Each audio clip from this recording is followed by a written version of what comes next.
चलो ध्यान देते हैं।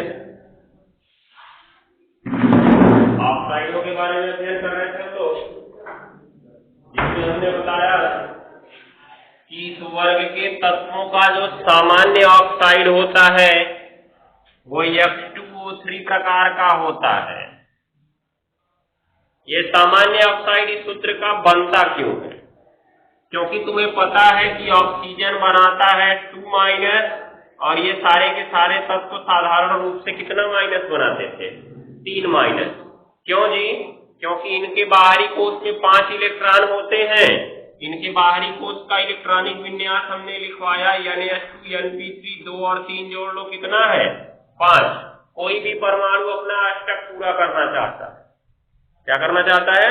अष्टक पूरा करना चाहता है, मतलब 8 करना चाहता है। अष्टक का मतलब समझ लो 8 करना है। किसी को भी 8 करना होता है हमेशा, ठीक? तो ये 5 है, 5 से कितना चाहिए इसको? 3 चाहिए 8 करने के लिए, हो जाता है ना? तो 3 सब दिखाते हैं, 3-। 3 इलेक्ट्रॉन ग्रहण कर लेंगे और अपना अष्टक पूरा कर लेंगे। तो होता क्या? ये 3- बनाता और ये 2+, सॉरी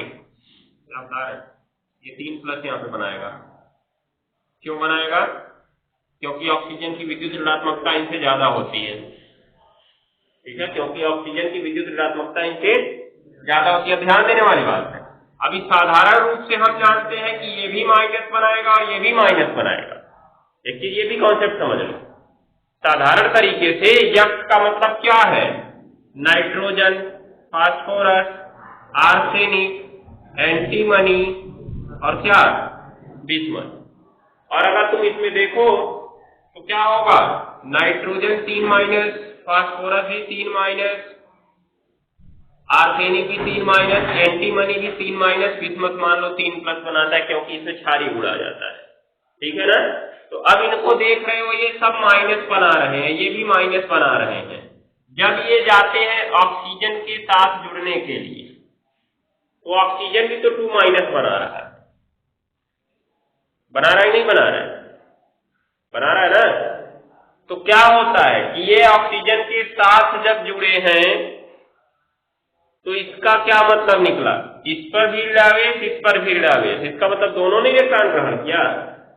ऐसा नहीं होगा। इसमें धनावेश एक पर अवश्य आएगा, क्योंकि यौगिक में एक हिस्से पर धनावेश होगा, एक हिस्से पर क्या होगा? ऋणावेश होगा। तो इस पर एक पर धनावेश, एक पर ऋणावेश अवश्य आएगा। तो किस पर धनावेश आएगा ये पता करने के लिए हमें इनकी विद्युत ऋणात्मकता देखनी पड़ती है। क्या देखना होता है? विद्युत ऋणात्मकता। जिसकी विद्युत ऋणात्मकता अधिक होती है उस पर ऋणावेश आएगा, जिसकी विद्युत ऋणात्मकता कम होती है उस पर धनावेश आएगा। तो हम जानते हैं, अभी हमने पढ़ा विद्युत ऋणात्मकता का क्रम तुम लोग को लिखवाया भी कि वर्ग में नीचे जाने पर विद्युत ऋणात्मकता घटती है। वर्ग में नीचे जाने पर विद्युत ऋणात्मकता क्या होती है? घटती है। तो आवर्त में जाहिर सी बात है बढ़ेगी, बढ़ेगी ना? क्योंकि एक चीज अगर वर्ग में घटा तो आवर्त में बढ़ेगा, अगर आवर्त में घटा तो वर्ग में बढ़ेगा। ये फिक्स है, याद रखो तो हो जाएगा ना? अब क्या करना है ये देखो। यक मतलब नाइट्रोजन, नाइट्रोजन के बाद आवर्त में ऑक्सीजन आता है, तो आवर्त में बढ़ेगी ना, अर्थात किसकी अधिक होगी? ऑक्सीजन की अधिक होगी। इसलिए इन दोनों के यौगिक में ऑक्सीजन पर हमेशा कैसा आवेश आएगा?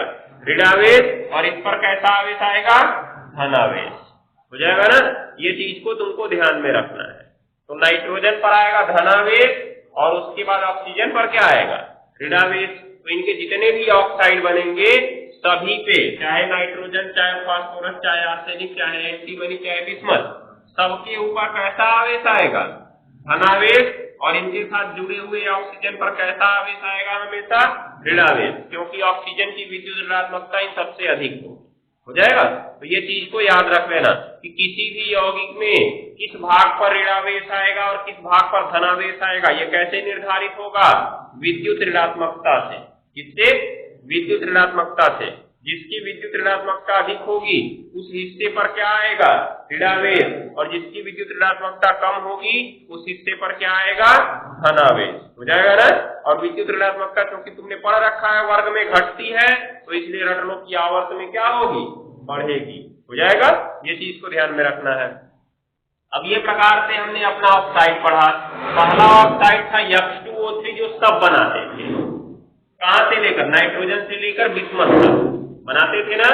उसके बाद शेष बचे दो ऑक्साइड N2O4 और N2O5, अर्थात कहें तो H2O4 और H2O5। ये कौन नहीं बनाता था, बिस्मथ नहीं बनाता था, ठीक। और नाइट्रोजन इन तीन के अलावा दो और एक्स्ट्रा ऑक्साइड बना रहा था, N2O और NO, जिनके नाम क्रमशः नाइट्रस ऑक्साइड और नाइट्रिक ऑक्साइड थे। हो गया। और इनमें हमने क्रम भी देखा कि अगर एक ही तत्व का है तो जैसे जैसे ऑक्सीजन की संख्या बढ़ेगी वैसे वैसे इसका अम्लीय गुण क्या होगा, बढ़ेगा। ये हमने तुमको एग्जाम्पल भी लेके दिखाया था, फास्फोरस वाला एग्जाम्पल लेके दिखाए थे ना। जैसे जैसे देखो ऑक्सीजन की संख्या बढ़ती जा रही है, H+ आयनों की संख्या बढ़ती जा रही थी, और जैसे H+ आयन बढ़ेंगे वैसे ही अम्ल की प्रबलता क्या होती जाएगी, बढ़ती जाएगी। हो जाएगा ना, ये चीज को ध्यान में रखना। अब क्या होगा, दूसरा वाला भी हमने पढ़ लिया था, क्या, वर्ग वाला। किसी वर्ग में नीचे जाने पर अम्लीय गुण घटता है, घटता है, यही कहते ना, मतलब ऑक्साइडों का अम्लीय गुण घटता है।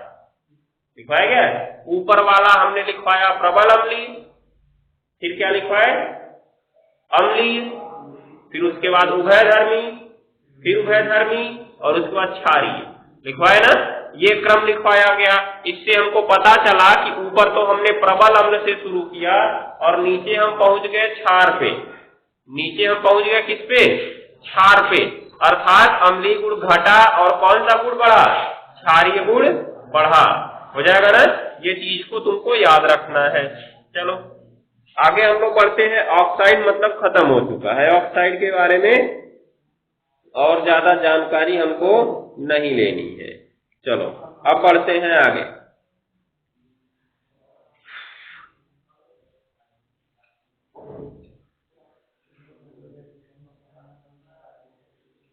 लिखो इसमें हाइड्राइड, हाइड्राइड और उनके गुण, हेडिंग है। अभी तक ऑक्साइड था, अब रहेगा हाइड्राइड और उनके गुण।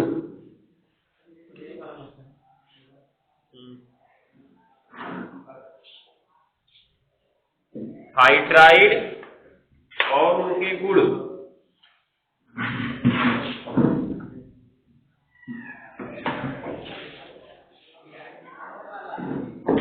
हाइड्राइड और उनके गुण हो गया। चलो अब हाइड्राइड क्या होता है पहले तो ये जानो। हाइड्राइड, हाइड्राइड क्या है, उस दिन की चर्चा में बता दिए थे हाइड्राइड क्या है। क्या होगा, ऑक्साइड की परिभाषा क्या बताए थे। किसी तत्व का ऑक्सीजन के साथ बना यौगिक ऑक्साइड कहलाता है। तो हाइड्राइड माने तो हाइड्रोजन से, तो किसी तत्व का हाइड्रोजन के साथ बना यौगिक क्या कहलाएगा, हाइड्राइड कहलाएगा। हाइड्रोक्साइड नहीं, याद रखना हाइड्राइड। हाइड्रोक्साइड और हाइड्राइड में बहुत ज्यादा अंतर है, ठीक है ना।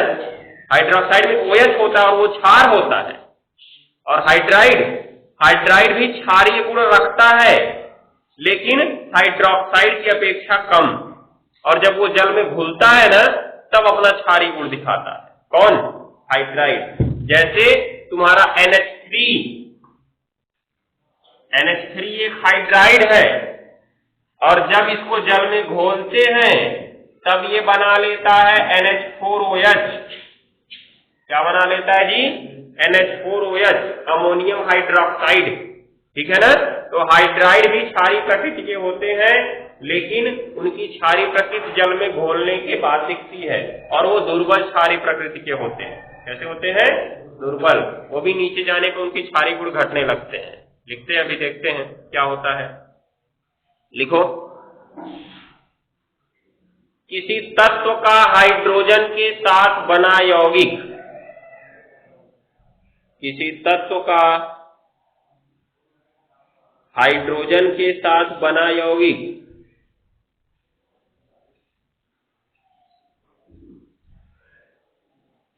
किसी तत्व का हाइड्रोजन के साथ बना यौगिक किसी तत्व का हाइड्रोजन के साथ बना यौगिक हो गया ना, क्या कहलाता है? हाइड्राइड कहलाता है, हाइड्राइड कहलाता है।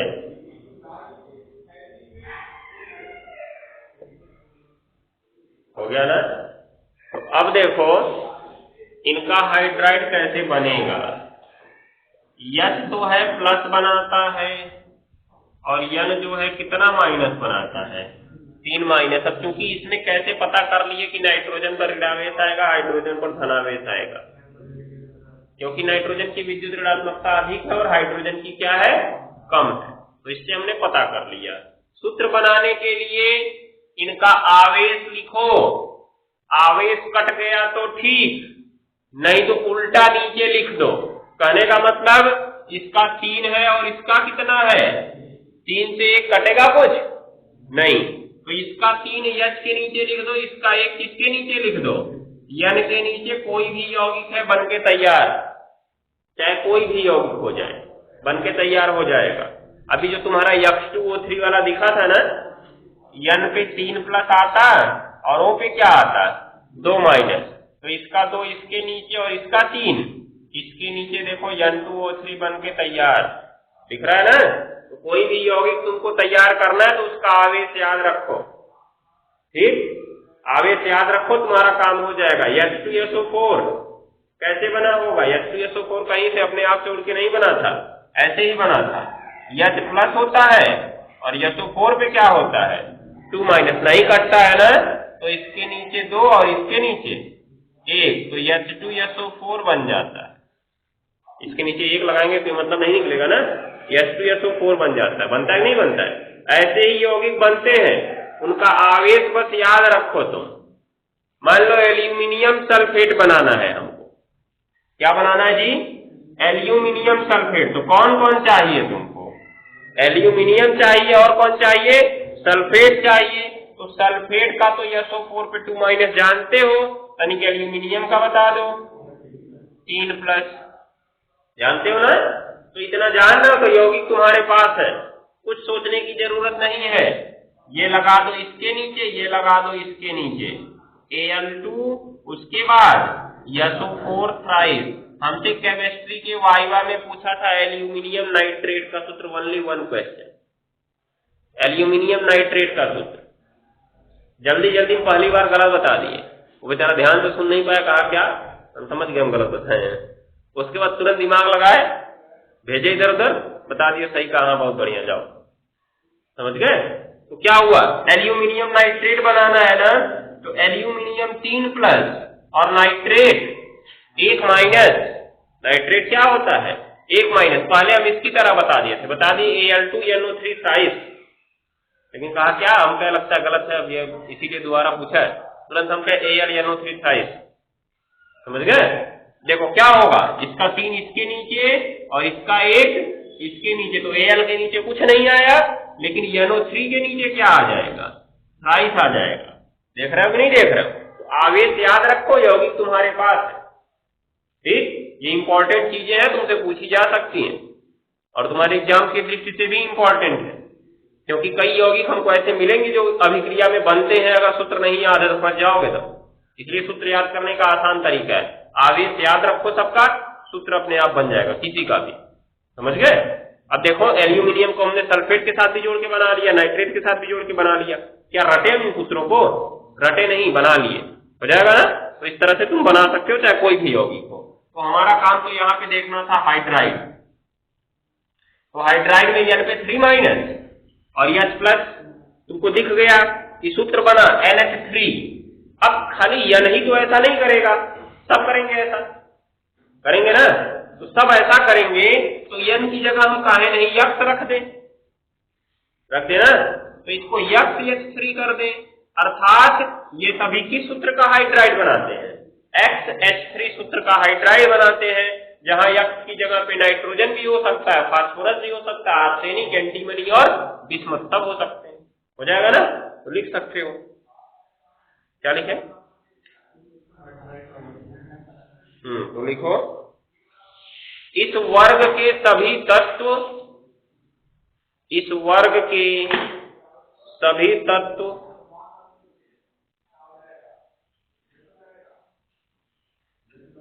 XH3 सूत्र का XH3 सूत्र का XH3 यही है XH3 सूत्र का सहसंयोजी गैसीय हाइड्राइड बनाते हैं। सहसंयोजी गैसीय हाइड्राइड बनाते हैं। सहसंयोजी गैसीय हाइड्राइड बनाते हैं। हो गया? जैसे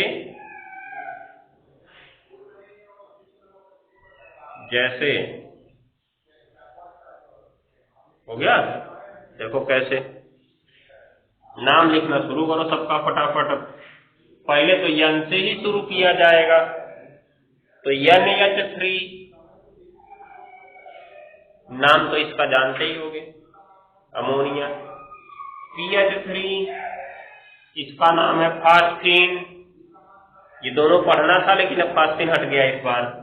उसके बाद ASH3 इसको आर्सीन बोलते हैं, आर्सेनिक से बना तो आर्सीन हो गया ना। उसके बाद से ये SBH3 SB है ना, SBH3 तो SBH3 एंटीमनी था ना, तो शायद स्टीबीन हो जाएगा इसका। स्टीबीन, एंटीबीन नहीं स्टीबीन होता, याद रखना। एंटीमनी से एंटीबीन मत समझ लेना, स्टीबीन है। उसके बाद BiH3 तो बिस्मथ से बना, तो बिस्मथीन इसका नाम हो जाता है, बिस्मथीन। तो ये सारे के सारे उतने इंपॉर्टेंट नहीं है, यही दोनों ज्यादा इंपॉर्टेंट है। ये तो लगभग अस्थायी होते हैं, अभी हम पढ़ रहे हैं ना इनका अस्थायी। सबसे ज्यादा अस्थायी अमोनिया होता है और सबसे कम अस्थायी बिस्मथ BiH3। ये तो सामान्यता पर ही खत्म हो जाता है, मतलब बनता ही नहीं है, समझ लो एक प्रकार से। तो नाम भी सबका लिखते जाना डैश दे देके। अमोनिया, कोई और नाम है क्या शायद इसका? नहीं, यही। इसको बोलते हैं फास्फीन, फास्फोरस से बनाना। आर्सेनिक से बना तो आर्सीन, ठीक है। स्टीबीन और बिस्मथीन, ये हमारे हाइड्राइड हैं। हाइड्राइड तो जान लिए, अब इनका गुण शुरू किया जाए। अब नीचे लिखो,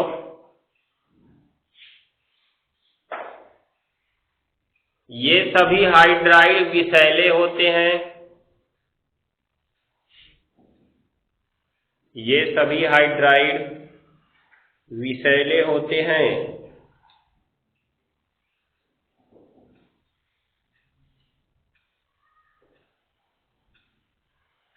विषैले होते हैं तथा नीचे जाने पर इनकी विषाक्तता बढ़ती है।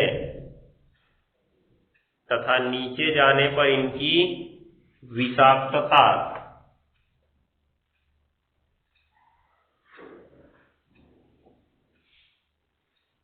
नीचे जाने पर इनकी विषाक्तता बढ़ती है।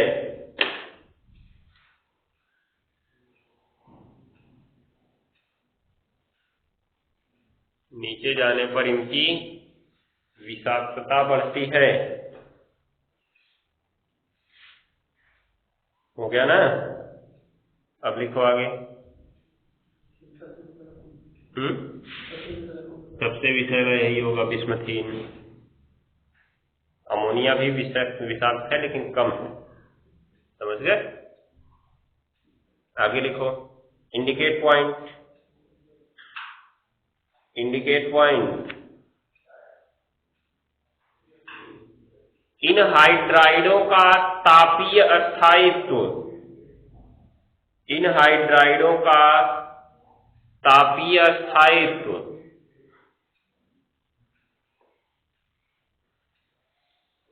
तापीय स्थायित्व वर्ग में नीचे जाने पर घटता है।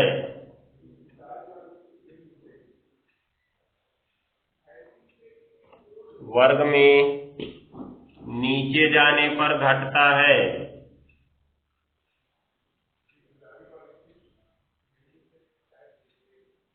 देखो, जो अमोनिया है, अमोनिया का विघटन ताप 1300 डिग्री सेल्सियस, कहीं कहीं 1350 भी देता है, तो कंफ्यूजन में मत रहना, दोनों सही माने जाते हैं। उसके बाद फास्फीन का चला आता है 440 डिग्री सेल्सियस। कितना?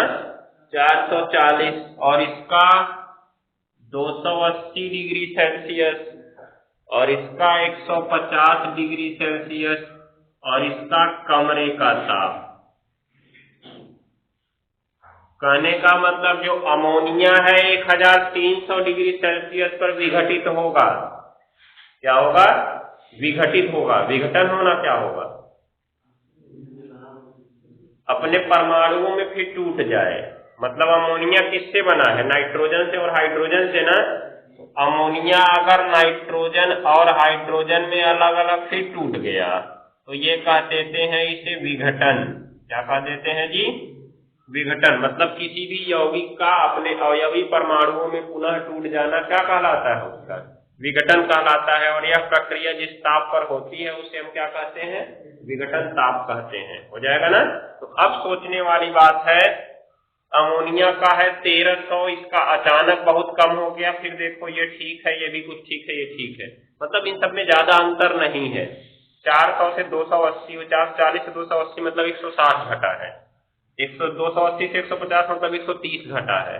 150 से ये कमरे का ताप मतलब समझते हो 25 डिग्री सेल्सियस, ये भी 125 ही घटा है। मतलब ये 200-250 घट रहे हैं, इतने इससे ज्यादा नहीं घटे हुए हैं। लेकिन इसमें तुम देखो सीधा पा रहे हो कि 639 मतलब 860 डिग्री सेल्सियस का अंतर है। दिख रहा है? तो अमोनिया का इतना ज्यादा स्थायी होने का क्या कारण है? अमोनिया में हाइड्रोजन बंध पाया जाता है। क्या पाया जाता है जी? हाइड्रोजन बंध। इसका मतलब अगर अमोनिया के अणुओं से तुम परमाणुओं को अलग करना चाहते हो तो पहले उसके अणुओं को अलग करोगे। देखो फास्फीन क्या है? ये फास्फीन का अणु हो गया, ये दूसरा फास्फीन का अणु हो गया, कोई प्रॉब्लम नहीं, गैस है ना, दोनों गैस है, इसलिए ये भागते रहते हैं इधर उधर। ठीक। अब क्या होगा? ये भागते रहेंगे, इनके बीच कोई आकर्षण बल नहीं काम करता है, तो इनके बीच कोई आकर्षण बल नहीं काम किया तो अगर हम तोड़ना चाहते हैं तो इस फास्फीन को आराम से तोड़ सकते हैं, क्योंकि ये किसी का कोई प्रभाव नहीं पड़ रहा है इसके ऊपर। हो गया ना? लेकिन जब हम बात अमोनिया की करते हैं तो अमोनिया में जानते हो क्या होता है? ये अमोनिया इसके साथ दूसरा वाला हाइड्रोजन बंध से जुड़ जाता है। किससे जुड़ जाता है जी? हाइड्रोजन बंध। हाइड्रोजन बंध एक विशेष प्रकार का बंध होता है जो हाइड्रोजन के फ्लोरीन, ऑक्सीजन और नाइट्रोजन से जुड़ने पर बनता है। किससे जुड़ने पर बनता है जी? फ्लोरीन, ऑक्सीजन और नाइट्रोजन। कहने का मतलब अगर हाइड्रोजन फ्लोरीन से जुड़ा है, चाहे हाइड्रोजन ऑक्सीजन से जुड़ा है, चाहे हाइड्रोजन किससे जुड़ा है? नाइट्रोजन से जुड़ा है, तो वह किससे किससे बना सकता है? या तो फ्लोरीन से बना सकता है, या तो ऑक्सीजन से बना सकता है, या तो नाइट्रोजन से बना सकता है, या कुछ विशेष परिस्थितियों में क्लोरीन से भी बना लेता है। ठीक। तो हाइड्रोजन बंध एक विशेष प्रकार का बंध है जो हाइड्रोजन के फ्लोरीन, ऑक्सीजन और नाइट्रोजन से जुड़े होने पर बनता है। और उस स्थिति में हाइड्रोजन किससे किससे हाइड्रोजन बंध बना सकता है? या तो फ्लोरीन से, या तो ऑक्सीजन से, या तो नाइट्रोजन से, या क्लोरीन से। लेकिन उसको जुड़ा कितने से होना चाहिए? 3 से, या तो फ्लोरीन, या तो ऑक्सीजन, या तो नाइट्रोजन। तो यहाँ पे तुम देख रहे होगे कि हाइड्रोजन किससे जुड़ा होगा? नाइट्रोजन से। इसका मतलब ये हाइड्रोजन बंध बना सकता है। तो यह क्या करता है? अगले वाले नाइट्रोजन से बना लेता है। नाइट्रोजन से बना सकता है ना, तो अगले वाले नाइट्रोजन से बना लेता है और ये आपस में जुड़ जाते हैं। अब अगर हम अमोनिया को तोड़ना चाहते हैं उसके परमाणुओं में, तो पहले तो इनको अलग करेंगे ना हम। पहले तो अणु को अलग किया जाएगा, तब तो उसको परमाणु में तोड़ा जाएगा। किसी भी यौगिक को पहले अणु में तोड़ते हैं, फिर परमाणु में तोड़ते हैं। तो पहले उसको अणु में तोड़ने के लिए इस वाले हाइड्रोजन बंध को तोड़ना होगा। उसी स्थिति में पहले ही कुछ ताप बढ़ जाता है ना, उसके बाद तब उसका विघटन ताप आना शुरू होता है, हो जाएगा। इसलिए अमोनिया का स्थायित्व कुछ ज्यादा ही अधिक है। तो अमोनिया का स्थायित्व ज्यादा अधिक होने का कारण क्या है? अमोनिया में बना कौन सा बंध? हाइड्रोजन बंध, हो जाएगा ना। तो यहाँ पे इसको लिखना जब विघटन ताप, तो ब्रैकेट में इसका लिख लेना, किसके कारण जी? अंतरा अणुक यच बंध के कारण। किसके कारण जी? अंतरा अणुक यच बंध के कारण। हो गया, नोट कर लो, सबको उतार लो फटाक से।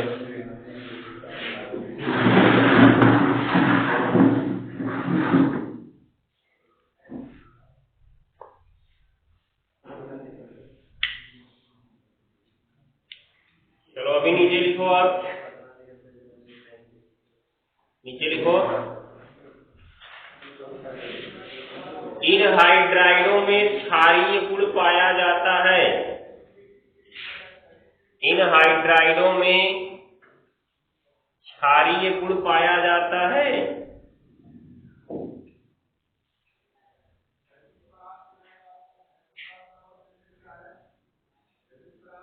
इन हाइड्राइडों में क्षारीय गुण पाया जाता है। क्षारीय गुण पाया जाता है, अर्थात ये अम्लों से क्रिया करके,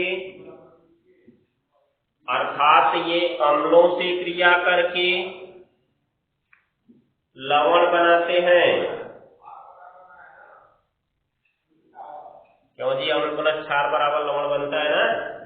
तो अर्थात ये अम्लों से क्रिया करके लवण बनाते हैं। और अगर ऑक्सी अम्ल है तो साथ में जल भी बना लेंगे। ठीक हो गया। अम्लों से क्रिया करके क्या बनाते हैं? लवण बनाते हैं। नीचे काली पेन से लिखना, इनका क्षारीय गुण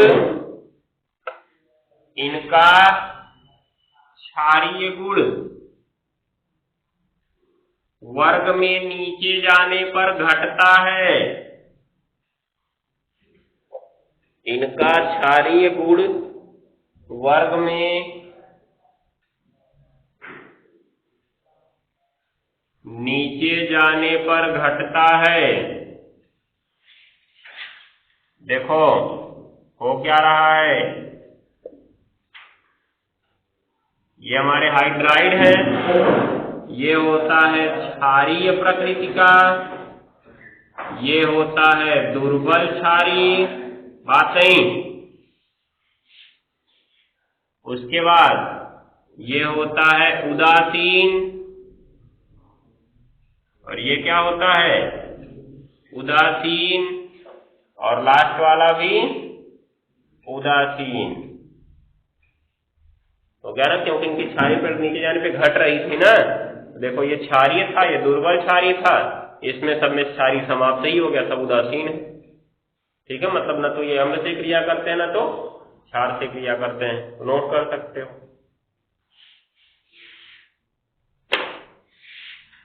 यही एक दो क्रम इनमें पूछा जाता है। जैसे तुम्हारा ऑक्साइड वाले में क्या इंपॉर्टेंट है कि नाइट्रोजन के ऑक्साइडों में अम्लीय गुण का बढ़ता क्रम, हो जाएगा ना। चाहे वर्ग संख्या 15 के ऑक्साइडों में अम्लीय गुण का घटता क्रम, दो चीज इंपॉर्टेंट लिखा थे नहीं कि ना, उस पर लिख लेना इंपॉर्टेंट। इसमें तुम्हारा क्या आएगा? इनका तापीय अस्थायित्व हो गया हाइड्राइडों का, तापीय अस्थायित्व का घटता क्रम याद रखो। ताप याद रखो चाहे नहीं, घटता क्रम याद रखो। सबसे ज्यादा अस्थायी कौन है, उससे कम कौन है, उससे कम कौन है, उससे कम कौन है। ठीक है ना। और दूसरी स्थिति ये वाला याद रखो कि इनका क्षारीय गुण का घटता क्रम। वैसे पूछा जा सकता है कि NH3 और PH3 में सबसे ज्यादा क्षारीय कौन है? कौन है? NH3 है।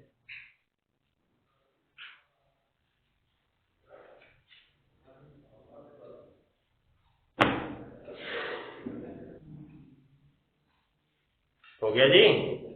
नीचे लिखो, नीचे इस वर्ग के हाइड्राइडों में, इस वर्ग के, इंपॉर्टेंट है ये, हाइड्राइडों में केंद्रीय परमाणु पर sp3 संकरण होता है। केंद्रीय परमाणु पर sp3 संकरण होता है। कैसे लिखोगे sp3? ये यस लिखना, पी लिखना और 3 ऊपर लिखना। sp3 संकरण होता है जिससे इनकी आकृति चतुष्फलकीय होनी चाहिए, जिससे इनकी आकृति चतुष्फलकीय होनी चाहिए। क्या होनी चाहिए? चतुष्फलकीय होनी चाहिए। हो गया?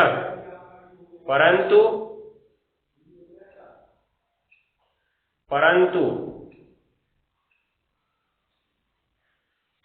हो गया, परंतु एक एकाकी इलेक्ट्रॉन युग्म, एक एकाकी इलेक्ट्रॉन युग्म, एक एकाकी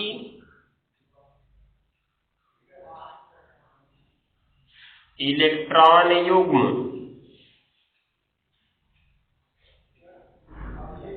की उपस्थिति के कारण, की उपस्थिति के कारण इनकी आकृति पिरामिडीय हो जाती है, पिरामिडीय हो जाती है और बंध कोण घट जाता है, और बंध कोण घट जाता है। जैसे अब एक चीज बताओ, तुमने 10 में मेथेन पढ़ रखा है। मेथेन चतुष्फलकीय आकृति वाला था ना? बंध कोण कितना था मेथेन में? 109 मिनट। कितना? 109 मिनट। तो अमोनिया में भी तो देखो sp3 संकरण का क्या बोलते हैं, गुण है कि उसमें बंध कोण 109 मिनट होगा। किस संकरण में जी? sp3 संकरण में। अगर कहीं पर sp3 संकरण हो गया तो उसमें बंध कोण कितना होगा? 109 मिनट। उस हिसाब से अमोनिया में भी बंध कोण 109 मिनट होना चाहिए। जैसे ये अमोनिया है ना, इसका एक हाइड्रोजन, दूसरा हाइड्रोजन और तीसरा हाइड्रोजन ऐसे तल के ऊपर होता है। जैसे पिरामिड, मिस्र का पिरामिड देखे होगे ना चित्र में, ऐसा नहीं तो देखे नहीं होगे, चित्र में ही देखे होगे। मिस्र का पिरामिड वो कुछ ऐसे त्रिभुजाकार होता है ना, इस तरह से, वैसे इसकी आकृति होती है। ठीक है। अब अगर देखा जाए तो ये बंध कोण कितना होना चाहिए था? 109 मिनट। ठीक है ना? लेकिन ऐसा नहीं होता है। क्यों नहीं होता है? क्योंकि इस पे एक एकाकी इलेक्ट्रॉन युग्म बचा हुआ है। अभी समझा रहे क्या है एकाकी इलेक्ट्रॉन युग्म? एक एकाकी इलेक्ट्रॉन युग्म बचा हुआ है जो बंध के इलेक्ट्रॉनों को प्रतिकर्षित करके थोड़ा दबा देता है। क्या कर देता है जी? क्योंकि यहाँ बंध में भी तो सब जगह इलेक्ट्रॉन रहेंगे, इसको हम लोग समझे थे। बंध में इलेक्ट्रॉन रहेंगे नहीं रहेंगे? एक बंध में 2 इलेक्ट्रॉन होते हैं, तो ये इलेक्ट्रॉन को क्या कर देगा? प्रतिकर्षित कर देगा। ये रहना तो चाहता था यहाँ पे, परंतु इसने इसको दबा के यहाँ भेज दिया, इसलिए बंध कोण जो होना चाहिए था 109 मिनट, वो भी घट के कितना हो जाता है? 106 अंश 45 मिनट, 3 अंश घट जाता है। कितना घट जाता है जी? 3 अंश। किसके कारण? इसी एकाकी इलेक्ट्रॉन युग्म के प्रतिकर्षण के कारण। हो गया ना? तो कहां तक लिखे उसमें? कहां तक लिखे? बंध कोण घट जाता। हो गया ना? जैसे अमोनिया मतलब NH3, जैसे NH3 में बंध कोण 109°28' होना चाहिए। 109°28' होना चाहिए। 109°28' होना चाहिए। परंतु एकाकी इलेक्ट्रॉन युग्म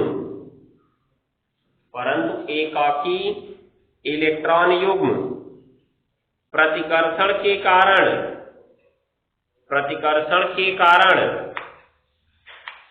एकाकी इलेक्ट्रॉन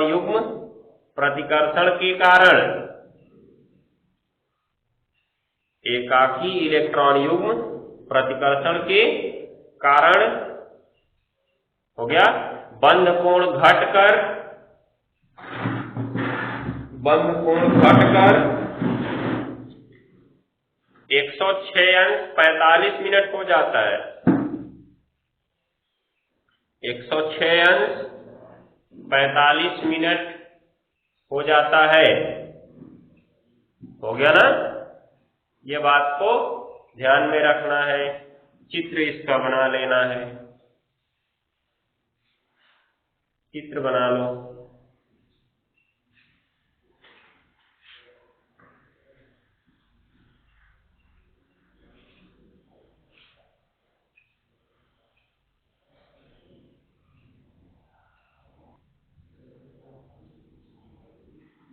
अब देखो, जो इसमें लिखवाना था लिखवा चुके हैं।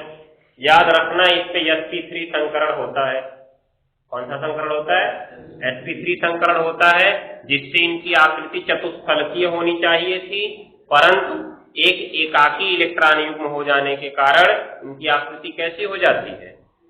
पिरामिड के आकार की हो जाती है और बंध कोण घट जाता है।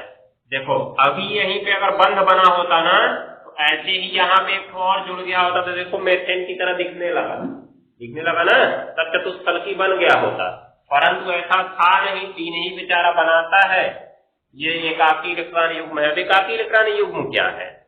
देखो, तुम जब नाइट्रोजन का इलेक्ट्रॉनिक विन्यास लिखते हो, तुमने लिखा 1s2 2s2 2p3। बाहर वाले में तुमको कितने मिले? 5 के बाद 3 इसको चाहिए कितना करने के लिए? 8 करने के लिए। तो नाइट्रोजन क्या करता है? या तो ग्रहण करेगा 3 या तो साझा करेगा 3। तो यहाँ बंध बने हैं, जिससे लगता है कि इसने साझा किया। क्या किया है जी? साझा। तो नाइट्रोजन 5 इलेक्ट्रॉन थे, उसने एक अपना इधर साझे में किसके साथ दे दिया?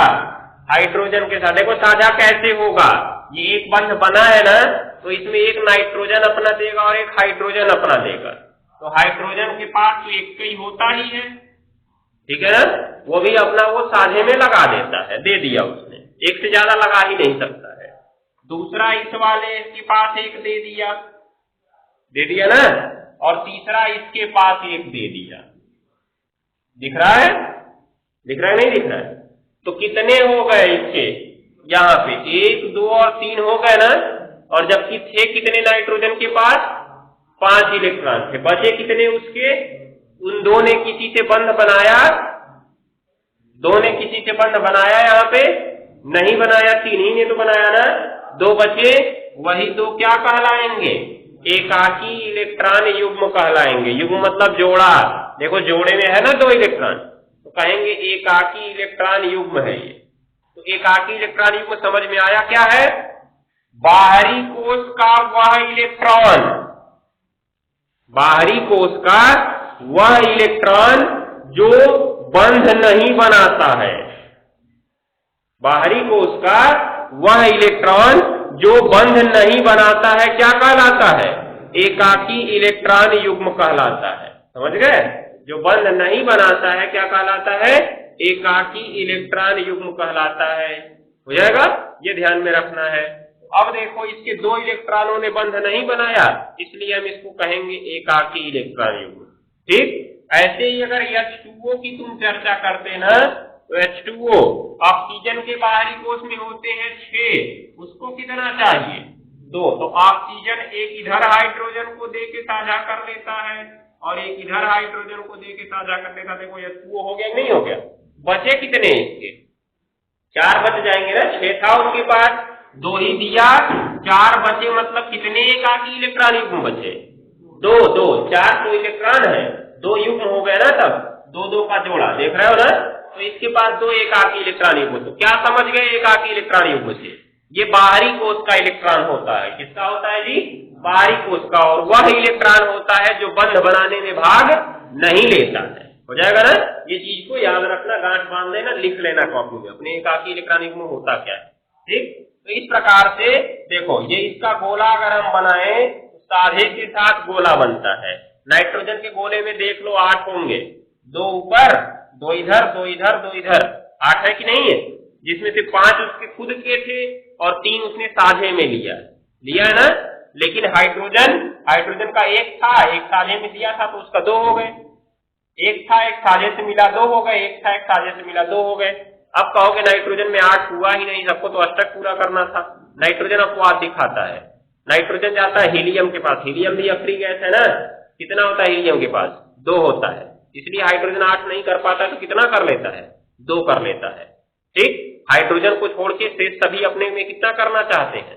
8 करना चाहते हैं। देखो नाइट्रोजन ने 8 कर लिया है ना। अब यहाँ पे पूरा तुमको साझा फिर से समझाना संभव नहीं है कि पूरा फिर से चले हम साझा समझाए, संकरण समझाए। बस कॉमन तरीके से हमने बता दिया एकाकी इलेक्ट्रॉन युग्म क्या है और इस पे कौन सा संकरण होता है, इसको तुम याद कर लो। अगर संकरण का अध्ययन करना चाहते हो तो 11 में पढ़ाए होंगे, अध्ययन कर लेना ध्यान से उसका, नहीं तो कभी एक्स्ट्रा क्लास में देख लिया जाएगा। ठीक, चलो बाकी चीजें कल होंगी अब।